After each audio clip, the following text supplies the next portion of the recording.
హుస్నాబాద్ నియోజకవర్గంలో ఒక రకంగా వ్యవసాయదారులందరూ కూడా లాభం జరిగింది. కానీ హుస్నాబాద్ పట్టణంలో మాత్రం భారీగా నీళ్లు రావడం జరుగుతున్నది.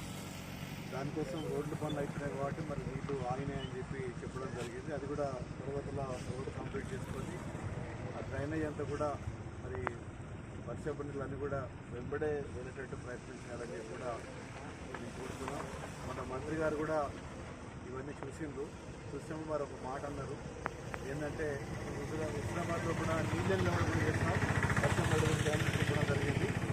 మరి మంత్రి గారే ఆ మాట అన్నారు కాబట్టి తప్పకుండా వారు ఇచ్చిన మాట నిలబెట్టుకోవాలని చెప్పి మేము కోరుతున్నాం. మన వచ్చే వర్షాకాలం వరకు ఒక్క చుక్క కూడా వర్షం పడ్డ నీళ్ళు కూడా ఏ ఒక్క దుకాణాలకు రాకుండా ఏ ఒక్క షాపుకు రాకుండా ఉంటే మరి వారి యొక్క ఎమ్మెల్యే క్యాంప్ ఆఫీస్ దగ్గర ధారణ చేయకుండా ఉంటుంది, లేకపోతే మేమే మొదలు ధారణ చేస్తాం కూడా తెలియదు.